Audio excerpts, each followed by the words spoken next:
আমরা কি নিয়ে কাজ করতেছি, আমরা কি পাগল হয়ে গেলাম কিনা, বা আমাদের কি সাইকোলজিক্যাল কোনো প্রবলেম হলো কিনা যে আমরা এইসব নিয়ে কাজ করতেছি। আমরা আসলে বেসিক্যালি আমি এবং আমার ওয়াইফই জানতাম যে এটা ড্রিমটা আসলে কতদূর যাইতে পারে। এরকমও হয়েছে যে আমাদেরকে বের করে দিছে, আমাদেরকে নোটিশ দিয়ে বের করে দিছে, বা আমরা মাথা হেড করে আমরা চলে আসছি, আমরা তাদের সাথে কোনো ঝামেলা করে না। জানি আমি যখন অফিস থেকে বের হয়ে রমপেটেলস কিনতে বাজারে যখন আমরা যাইতাম, তারপরে যখন আমি আমার স্টুডেন্ট বুটে থাকা অবস্থায় আমি যখন বাজার থেকে এগুলো পারচেস করতাম, তখন অনেকে আমাকে দেখে হাসাহাসি করতো যে আপনি এত কিনতেছেন, এত পারচেস কেন করতেছেন, এত বাদাম কেন কিনতেছেন, বা এত সবজি কেন কিনতেছেন, আপনার কি হোটেল আছে, আপনাকে তো দেখে মনে হয় আপনি ব্যাংকে চাকরি করেন। খুব ফান করে আমি বলতাম যে হ্যাঁ আমার হোটেল আছে, এগুলো আমার হোটেলে বিভিন্ন টাইপের ফুড হয়, দ্যাটস আগলি এগুলো আমাকে কিনতে হয়, পারচেস করতে হয় আর কি। যারা এডুকেটেড ব্যাংকার আছেন, প্রফেশনাল যেসব আপুরা আছেন, আমাদের এখানে ফুড অর্ডার করেন এবং কন্টিনিউ দেখা যায় প্রথম বাচ্চার পরে সেকেন্ড বেবির জন্য ফুড পারচেস করছেন এমন আপুরা অনেক আছে। আমাদের রেগুলার ডক্টর আপুই আছেন, প্রায় 2000 প্লাস ডক্টর আপু আছেন যারা ফুড পারচেস করেন, এবং 80,000-এর উপরে বাচ্চা রেগুলার ফুড আমাদের খাচ্ছে। আমরা 6 বছর মার্কেটে প্রায় 2 লক্ষের উপরে বাচ্চা আমাদের ফুড ফিট করছে এখন পর্যন্ত, আলহামদুলিল্লাহ।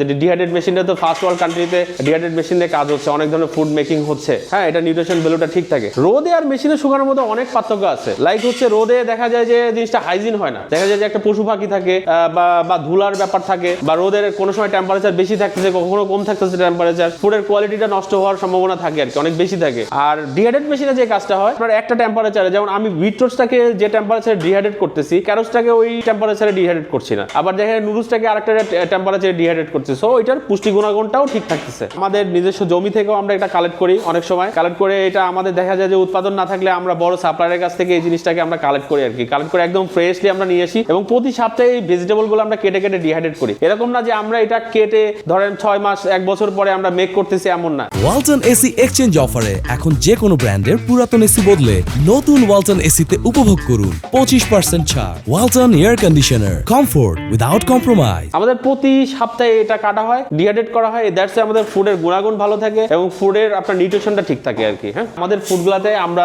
কোনো ধরনের টেস্টিং সল্ট, কালার, প্রিজারভেটিভ, কোনো ধরনের কোনো কেমিক্যাল আমরা ইউজ করছি না, যেটা আসলে বাচ্চাদের জন্য হানিকর। আমরা সবসময় খেয়াল করি যে ন্যাচারালি কিভাবে মেক করা যায়। একদম পিওর তাল মিষ্টি আমরা ইউজ করতেছি, যেটা তালের রস থেকে তৈরি হয়, একদমই ন্যাচারালি, ঠিক আছে, আল্লাহ প্রদত্ত। আবার দেখা যাচ্ছে আমরা খেজুর চিনি বলতে আমরা ড্রাই খেজুর পাউডারটাকে আমরা ইউজ করতেছি, যেটা একদমই ন্যাচারালি মেক করা। ওইটা ইউজ করলে দেখা যায় একটা সুইটনার হচ্ছে এবং বাচ্চা প্রোটিনও পাচ্ছে, সাথে দেখা যাচ্ছে ফুডের টেস্টটাকেও অনেক গুণে বাড়িয়ে দিচ্ছে। আমাদের ডায়লগটাই এরকম যে আমরা আসলে মাদার্সদেরকে হেল্প করছি, বিজি মাদার্সদের, যারা ডক্টর আছেন, ইঞ্জিনিয়ার আছেন, বা এডুকেটেড মাদার এখন যারা আছেন আর কি। আমরা তো এডুকেটেড ছিলাম, আমি একজন ব্যাংকার ছিলাম, বা আমার ওয়াইফ যে ফুডটা নিয়ে কাজ করছে, আমরা একই সাথে কাজ করছি। আমার ওয়াইফের লেডিস জিম ছিল, হ্যাঁ, মোহাম্মদপুরে লেডিস জিম ছিল, আমরা ওইটা করোনাকালীন সময় আমরা ক্লোজ করে চলে আসছি। আমার বাচ্চাকে আমরা খাওয়ানোর পরে কিন্তু এটা মার্কেটে আমরা বাজারজাত করছি, এরকম না যে আমরা হঠাৎ করে বাজারজাত করছি। কোভিডের সিচুয়েশন ছিল, একদমই প্যান্ডামিক সিচুয়েশন ছিল। আমার তো ওয়ার্ক ফ্রম হোম ছিল, আমি ফরেন একটা ব্যাংকে, বাংলাদেশের রেপুটেড একটা ব্যাংক জব করেছি।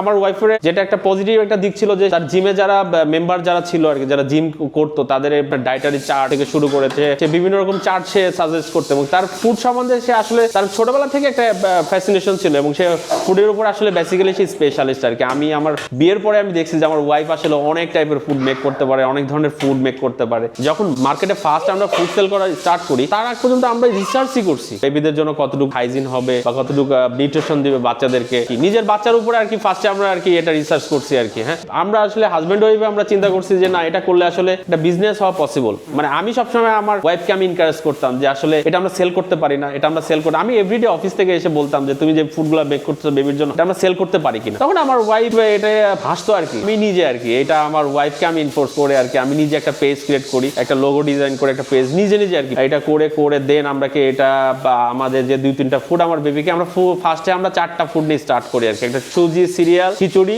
আর হচ্ছে সম্ভবত বাদাম সুজি, এই 4টা ফুড নিয়ে 4-5টা ফুড নিয়ে আমরা স্টার্ট করি আর কি। প্রথমে স্টার্ট করার পরে দেখা যায় যে আমরা হচ্ছে প্রথম অর্ডারটা আমরা খুব মানে আমার মনে আছে যে প্রায় 2 ঘন্টা 2.5 ঘন্টা চ্যাট করার পরে প্রথম অর্ডারটা আমাদের হয় আর কি। তাকে আসলে অনেকভাবে ম্যানেজ করতে হয়েছিল তাকে, যে আমরা ফুডটা মেক করতেছি, আমার বেবিকে আমরা ফুডটা খাওয়াচ্ছি, বা আমরা কমিটমেন্ট ছিলাম যে আপনার ফুডটা যদি পছন্দ না হয় আপনি রিটার্ন করে দিবেন, যেহেতু তখন একদমই ফার্স্ট পর্যায়ে ছিল। এখন তো নিজের একটা স্পেস আসছে আলহামদুলিল্লাহ, আগে যেমন ভাড়া থাকতাম। অনেক মানুষ আমাদেরকে বলছে যে এরা কি করে, বাসার মধ্যে কি করে, কোথায় কি কুরিয়ার করছে, কি করতেছে না করছে। আসলে বেসিক্যালি আমরা জানতাম এবং আমাদের ক্লায়েন্টরা জানতো যে আমরা আসলে কি করতেছি। তো এইটা নিয়ে আমরা অনেক হেয় প্রতিপন্ন হয়েছে, যেমন আমাদেরকে বাসা ভাড়া দিতে চাইতো না। আমাদের যে প্রফেশনাল গ্রাইন্ডার মেশিনগুলো আছে, বা আমাদের এখানে 2-1জন যে কাজ করতেছে যারা আছেন, আমাদের যারা কাজ করে, ওরা আসলে তারা হচ্ছে দেখা যায় নেগেটিভলি চিন্তা করতো যে আমরা এখানে বিজনেস হাব বানিয়ে ফেলছি, আমরা কোনো অফিস বানিয়ে ফেলছি। হ্যাঁ, আমরা আসলে তো একটা স্মার্ট কিচেন করার বা আমাদের একটা প্ল্যান প্ল্যানিং ছিল। তো এই প্ল্যানিং থেকে আমরা আসলে কাজ করি, সবসময় কাজ করি, এখনো ডেভেলপমেন্ট নিয়ে আমরা আছি। চাল ডাল বেচতেছি, এরকম একটা আইডিয়া ছিল মানুষের যে আমরা যে আসলে কোনো প্রোডাক্ট ডেভেলপ করতেছি, প্রফেশনালি কোনো প্রোডাক্ট ডেভেলপ করছি, প্রফেশনাল কোনো জায়গাতে আমরা চলে যাচ্ছি, বা আমাদের ড্রিমটাকে আমরা কোন জায়গা পর্যন্ত ধরছি, এটা তো শুধু আমরাই জানতাম। অনেক মানুষকে আমরা ভাষায় প্রকাশ করে আসলে বোঝাতে পারতাম না যে আমরা আসলে ওই জায়গাতে পর্যন্ত আমরা যাবো বা যেতে পারবো। যে একবার এক মা আর কি বলতেছিল যে আপনারা কি ফুড দিয়েছেন, আমরা তো ভয় পেয়ে গেছি যে আসলে ফুডটা খারাপ হলো কিনা। তখন সে বলছে যে আসলে কি ফুড দিলেন, এটা তো আমি নিজেই খেয়ে ফেলি। যেমন আমাদের ইনস্ট্যান্ট ওটমিলটা আছে, যেটা আসলে যে এত টেস্টি, এই ফুডটা বড়রাও খেতে পারে আর কি। হ্যাঁ, এটা গরম পানিতে, এটা এনার্জি বুস্টার টাইপের আর কি, আপনার হাই প্রোটিন ফুড আর কি। এখানে পাম্পিং সিড আছে, ব্ল্যাক কিসমিস আছে, ডাই খেজুর পাউডার আছে, ওটস আছে।